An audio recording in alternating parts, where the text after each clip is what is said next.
It was late autumn in Minneapolis, the kind of evening where the chill seeped through the windows despite the warm glow from our kitchen lights. I stepped at the water through the back door at 5:30 p.m., shaking off the dampness from my coat, the scent of simmering beef stew hitting me like a familiar embrace. That was Brielle's Thursday ritual stew bubbling on the stove, filling our modest home with the aroma of home-cooked comfort. At 39, I'd grown used to these small anchors in our life together, her cooking my steady job, managing a small construction firm, the rhythm of a marriage that had spanned a decade. I found her standing by the counter, her dark hair cascading loosely over her shoulders, stirring the pot with a wooden spoon. She looked up briefly, her green eyes meeting mine for a split second before darting away. "Hey," I said, hanging my keys on the hook by the door. I rolled up my sleeves, feeling the fatigue from the day settle in my shoulders, but eager to unwind with her. The table was set simply. 2 plates, a candle flickering in the center, casting soft shadows on the walls. I pulled out a chair and sat picking up a spoon. "Smells amazing as always." She didn't respond right away, just kept stirring, her lips pressed into a thin line. Finally, she turned off the burner and faced me, crossing her arms. "Ethan, we need to talk." I nodded slowly, setting the spoon down. "Okay. What's on your mind?" She hesitated, her fingers twisting the edge of her apron. "I need a break. Some time for myself."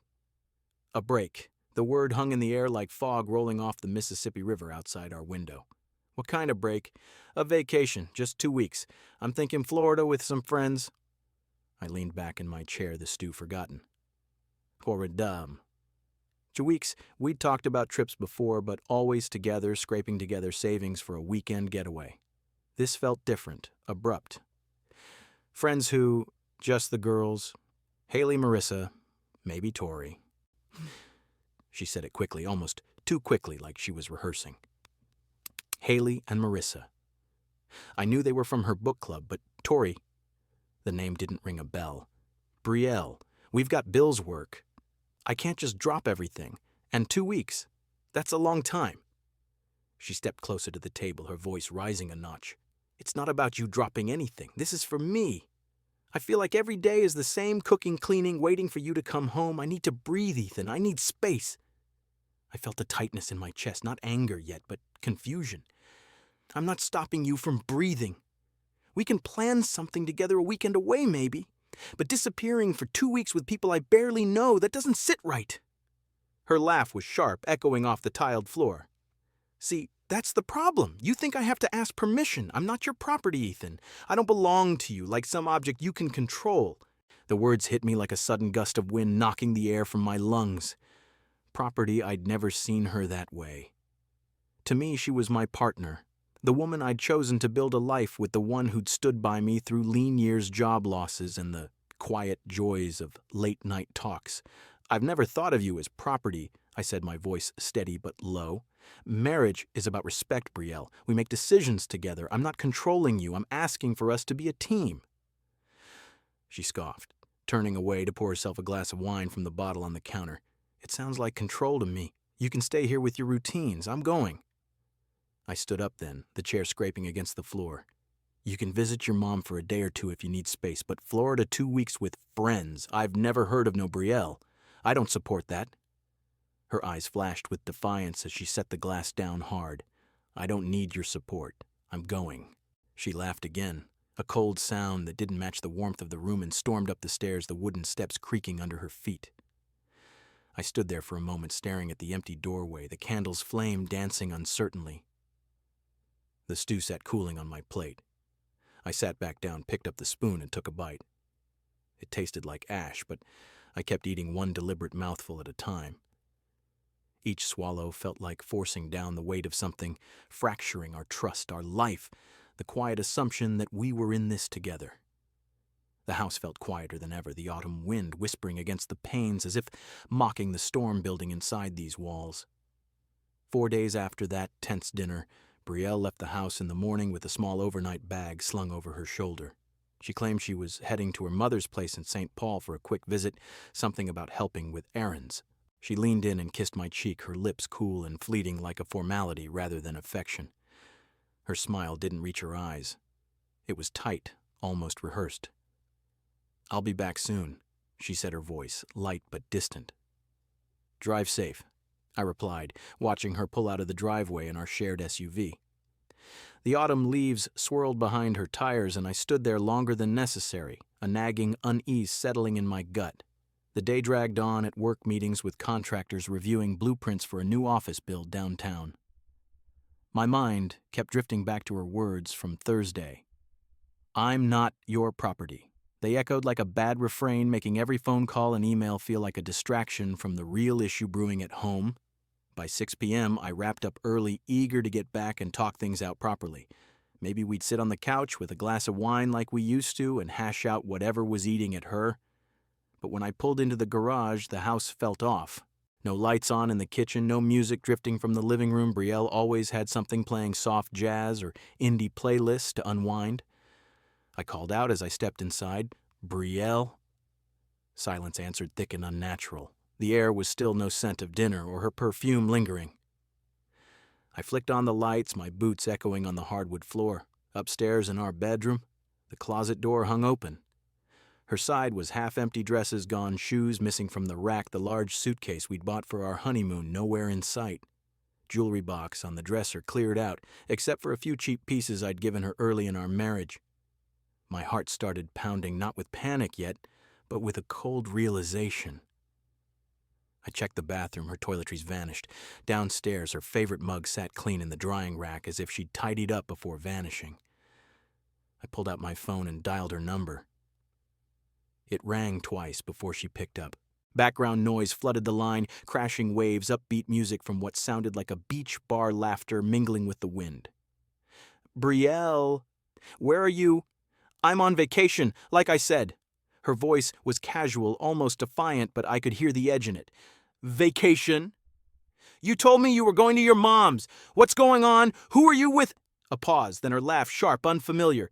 "Ethan, don't start this. I'm not your property. I don't have to report every detail."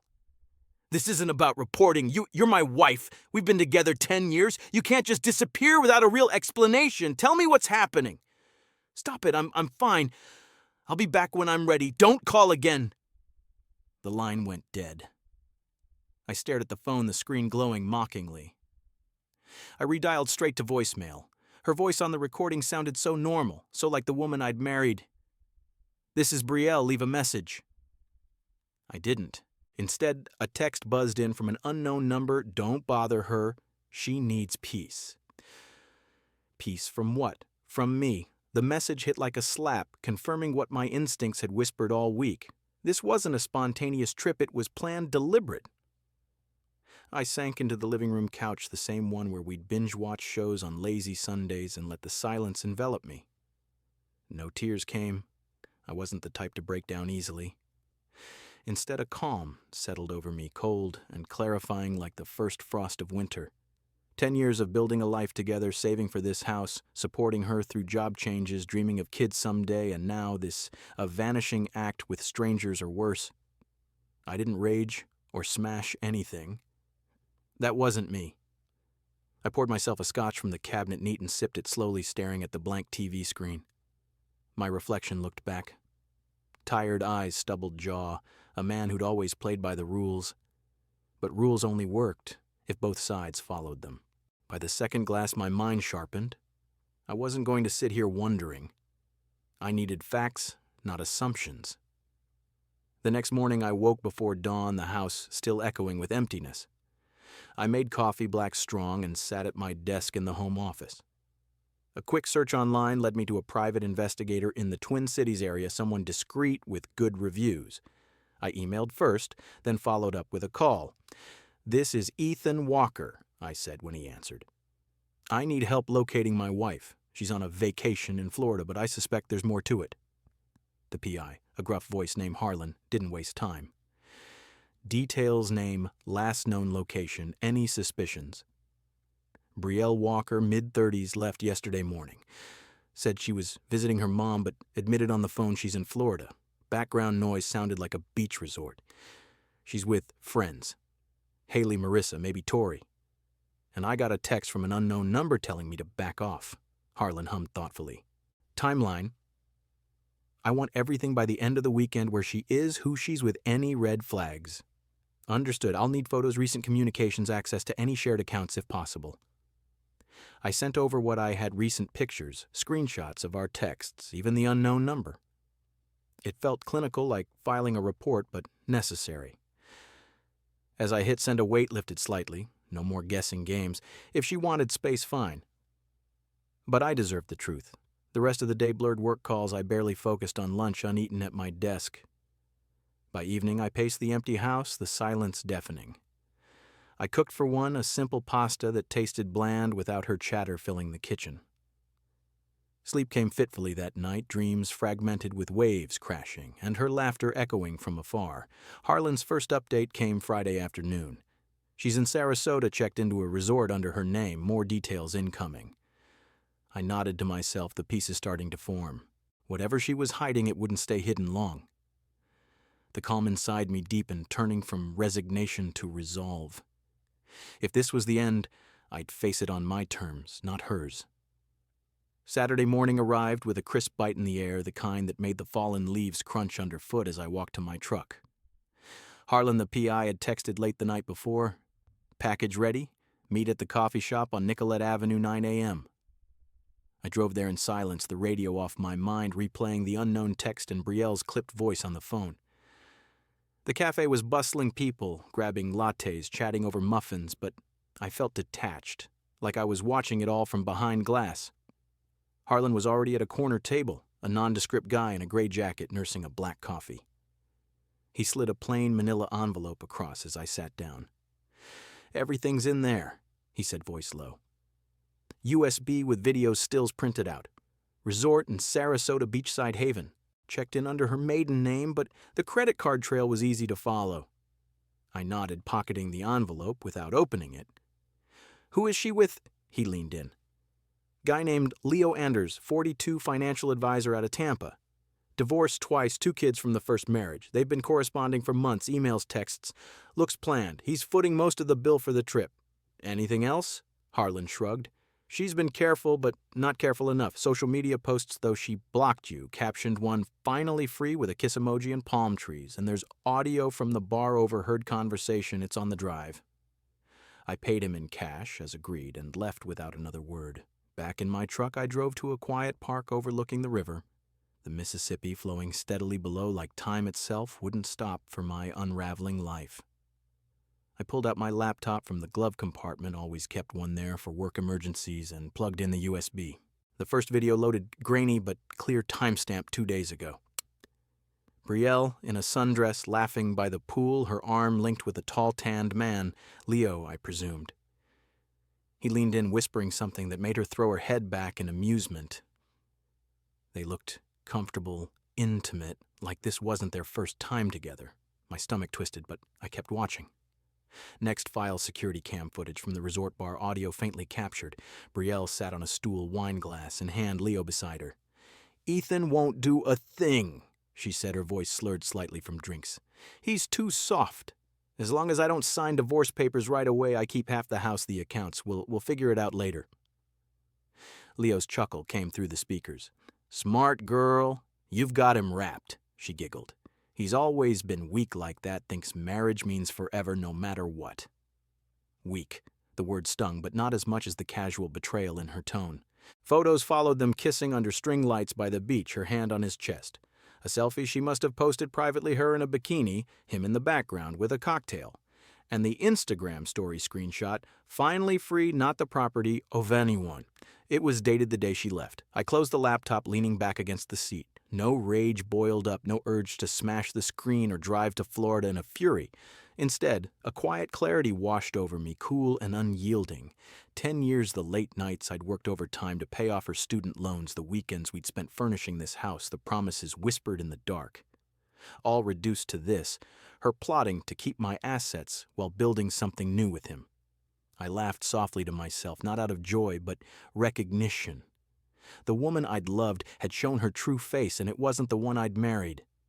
By noon I was back home, the envelope spread across the kitchen table where we'd argued just days ago. I picked up my phone and dialed Talia Monroe, my lawyer from last year's business merger.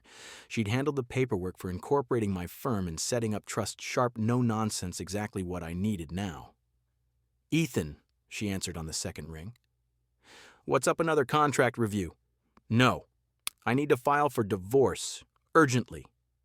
A pause on her end. "Okay. Tell me everything." I laid it out: the sudden trip, the phone call, the evidence from Harlan.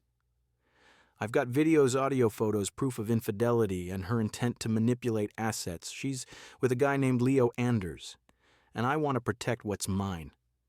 Talia's voice turned professional.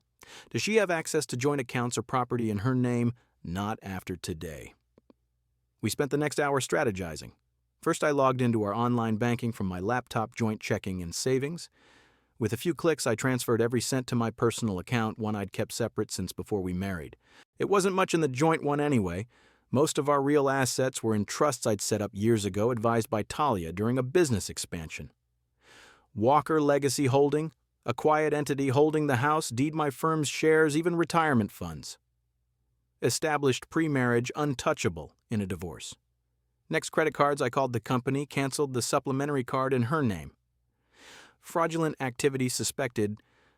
I told the rep, though it was a white lie to speed things up. They'd issue a new one for me alone. Talia emailed a draft petition by evening. "We'll file Monday. Irreconcilable differences with adultery as grounds. Your evidence is solid. Courts hate financial manipulation." As the sun set, my phone buzzed Brielle's number.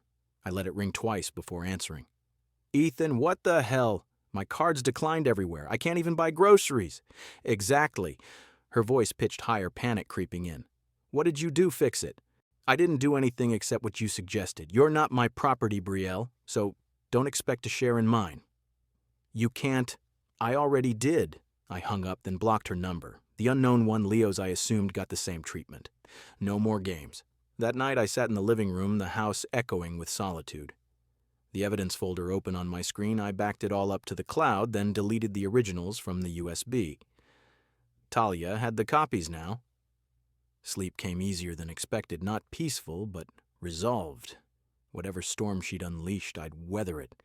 Not with anger, but with the quiet strength she'd called weakness. The mask had fallen, and I saw clearly this wasn't salvageable. It was over, and I'd make sure the ending was on my terms. 3 weeks later, the Hennepin County Courthouse loomed like a gray monolith under a drizzling Minneapolis sky.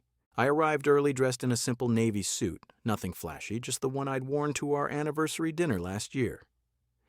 Talia met me in the lobby, her briefcase in hand, looking every bit the seasoned attorney with her sharp bob and no-nonsense gaze.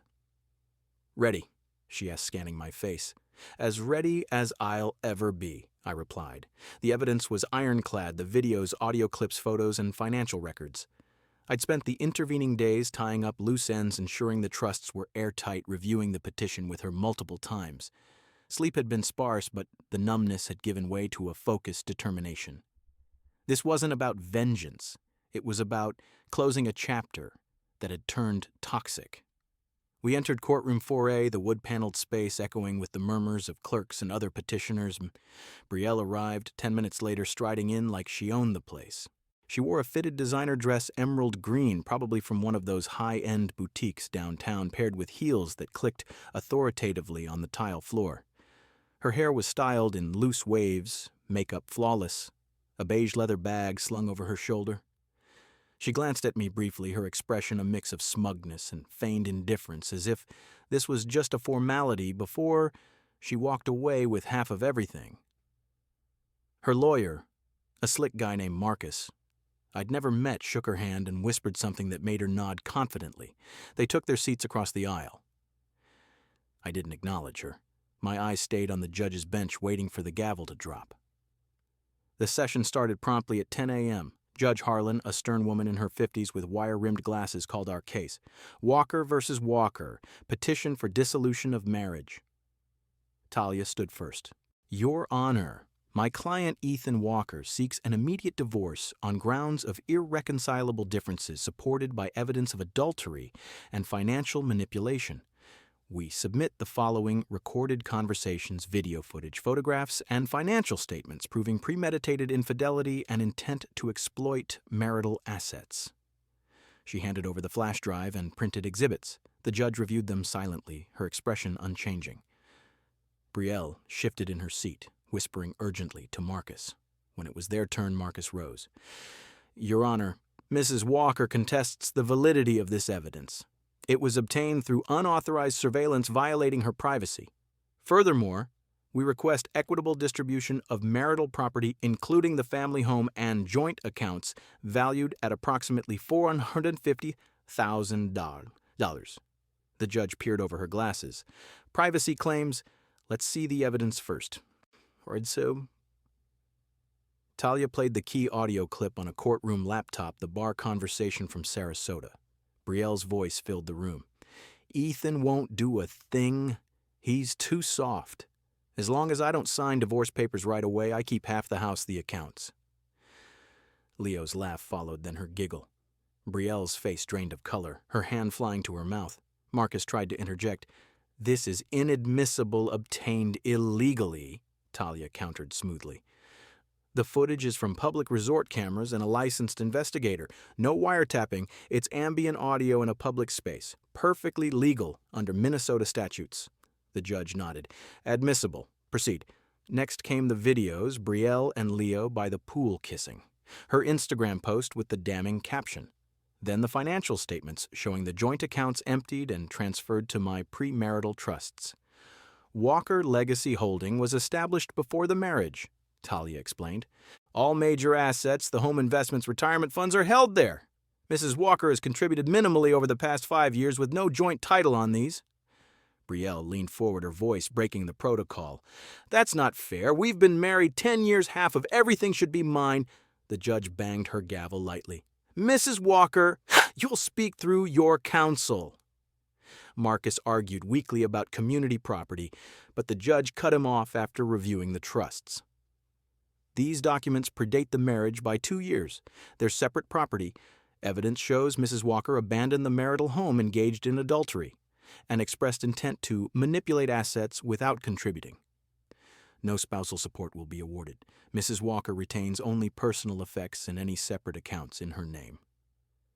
Brielle's eyes widened, tears welling up. You can't do this, Ethan. Tell them we built this together. I stayed silent, my hands folded in my lap. The judge continued. 2 months after the courtroom doors swung shut behind me, the house in Minneapolis felt different. Not emptier, but lighter, like it had finally exhaled after holding its breath for too long. I'd thrown myself into small changes, at first repainting the kitchen walls a soft gray, replacing the old dining table with one I'd built myself in the garage over weekends. The backyard, once just a patch of overgrown grass, now bloomed with lavender bushes I'd planted along the fence. Their scent drifted in on summer breezes, subtle and calming, a far cry from the heavy perfumes Brielle used to wear. Mornings became my ritual. I'd wake at dawn, brew a pot of strong coffee, black no sugar, and sit on the porch with a book or the newspaper, the steam rising like quiet thoughts. No more rushing to check my phone for her messages or wondering when she'd come home. Evenings, I'd put on some classical music, Bach or Mozart, the kind that filled the rooms without overwhelming them, and cook simple meals for one grilled salmon, fresh salads from the market. Friends noticed the shift. Over a beer at the local pub one Friday, my buddy Mike clapped me on the back. You look like a man who's come through a hurricane, Ethan. How are you holding up? I smiled, faintly swirling my pint. I'm not holding up, Mike. I'm just living. I didn't escape the storm. I learned not to walk back into it. He nodded, understanding, without pushing. The divorce had made the rounds in our circle, whispers at barbecues, sympathetic texts, but I didn't dwell on it. The trusts had protected everything. The house stayed mine. The firm thrived with new contracts, my savings untouched. Brielle got nothing beyond her clothes and a few personal items she'd left behind. No alimony, no split assets. Talia had made sure of that, and the judge's ruling echoed in my mind like a final punctuation mark. Word trickled back about Brielle through mutual acquaintances, nothing direct, just fragments. She'd moved into a rundown apartment in Edgewater, one of those complexes with thin walls and flickering hallway lights. No more designer dresses. She was working as a sales assistant at a mid-range boutique downtown, folding clothes and ringing up customers with a forced smile. Leo Anders. Vanished like smoke. Apparently once the resort glow faded and he realized she came with no financial parachute, he'd ghosted her. A quick LinkedIn check, my one concession to curiosity, showed he'd relocated to Miami, probably chasing the next easy mark. I didn't gloat. There was no satisfaction in her downfall, only a quiet confirmation that actions had consequences. She'd chosen freedom over fidelity, and now she was tasting its bitter edge. One evening, as I watered the lavender under a setting sun, my phone buzzed with a text from an unknown number, likely hers rerouted through some app. "Can we talk? I miss what we had." I deleted it without replying. What was there to say? The bridge she'd burned wasn't mine to rebuild. Life moved forward in small, meaningful steps. I took up hiking on weekends, exploring the trails around Lake Minnetonka, the fresh air clearing out the last cobwebs of resentment. At work, the firm landed a big project, a renovation downtown that kept me engaged, my days filled with blueprints and team meetings. Evenings alone no longer felt lonely. They felt earned, a space I'd reclaimed. Then one rainy afternoon, a letter arrived in the mail, no return address, just my name scrawled in familiar handwriting. I opened it in the kitchen rain, pattering against the windows like hesitant fingers. The paper was plain, the words in blue ink. "Ethan, I was wrong. So wrong. I thought I needed space freedom, something more exciting than our life. But it was all a lie I told myself. Leo was a mistake, a stupid, selfish one. He left when things got real, when I had nothing left to offer. Now I'm in this tiny apartment working a job that barely pays rent, and every night I think about us. The home we built, the way you always made me feel safe. I regret everything. Sorry isn't enough, but I want you to know I miss you. I miss what I threw away. If you can forgive me, please. Let's talk. B." I read it twice, the words blurring slightly under the kitchen light. No anger surged up, no lingering ache. Just a faint sadness for the woman who'd chosen illusion over reality. I folded the letter carefully, the edges crisp against my fingers, and walked to the study. There in the bottom drawer of my desk, I kept a box of old mementos photos from our wedding ticket stubs from our first date. I slipped the letter inside next to a faded Polaroid of us laughing at a fair and closed the drawer with a soft click. That was it. No burning it dramatically, no framing it as a reminder, just archived like a chapter I'd outgrown. I poured myself a coffee and stepped onto the porch, watching the rain soften the lavender petals. Freedom, she'd called it. But true freedom wasn't running away.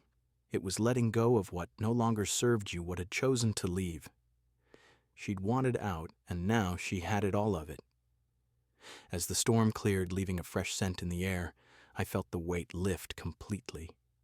The house was mine. The life was mine. And for the first time in years, so was the peace.